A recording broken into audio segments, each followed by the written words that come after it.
ne justifiait pas un référendum. C'est donc à eux d'expliquer. On peut dire aujourd'hui que, compte tenu de la période qu'ils ont connue depuis leur entrée dans l'Union européenne, 1973, des bienfaits de la solidarité européenne, solde net 58 milliards d'euros de solidarité européenne au profit de l'Irlande. 58 milliards d'euros depuis 1973 ? Oui, c'est le solde net entre ce qu'ils ont reçu et ce qu'ils ont donné. On peut penser que les Irlandais estimaient que l'avenir serait moins riant que le passé, avec ou sans traité de Lisbonne. Et effectivement, les chiffres de la croissance irlandaise ces derniers mois sont inférieurs à un passé plus ancien. Il reste encore appréciable. Les chiffres du chômage sont en remontée, mais à peine. Et donc c'est un vote, comme chaque fois, un vote national avant d'être un vote européen.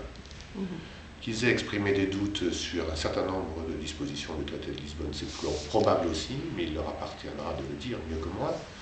En matière de neutralité, d'Europe de la défense, en matière de fiscalité, puisqu'ils pratiquent largement un dumping fiscal qui leur a permis d'industrialiser et d'attirer chez eux des services venant de toute l'Europe et même des États-Unis, et de connaître une croissance tout à fait appréciable. Ils craignent manifestement qu'on les oblige à avoir un taux d'imposition un peu plus harmonisé, ce qui va avec un grand marché dont ils ont beaucoup profité aussi. Et donc, il est normal, pour répondre à la deuxième partie de votre question, que chaque État membre de l'Union puisse se prononcer sur ce traité. Le vote irlandais ne saurait interrompre un processus en cours. Nous ne sommes pas dans le cas de 2005, où il s'agissait d'une constitution européenne et où deux États membres fondateurs de l'Union, et non des moindres, avaient en quelque sorte interrompu politiquement le processus, ou plus exactement, les Britanniques, qui sont eux-mêmes en difficulté intérieure dans leur relation avec l'Europe, avaient saisi cette perche pour dire nous ne ferons plus de référendum. C'était Tony Blair à l'époque, ruinant cela toute chance de continuer le processus. Nous ne sommes plus dans ce cas-là. Les Britanniques ont confirmé qu'ils voulaient examiner ce traité et le ratifier. Et il reste 9 États membres à le faire. Ils ont le droit de le faire, et puis c'est n'est qu'au mois de novembre, à l'issue du processus, qu'il faudra qu'on examine la situation. Si les Irlandais sont les seuls à avoir voté non, ils devront expliquer pourquoi, et on verra si on peut trouver une formule juridique qui leur permet de tenir compte du vote populaire. S'il y en a plusieurs, on verra s'il y a des éléments communs. Et ce n'est qu'à l'issue de cet examen par tout le monde qu'on pourra dire quel est l'avenir du traité de Lisbonne.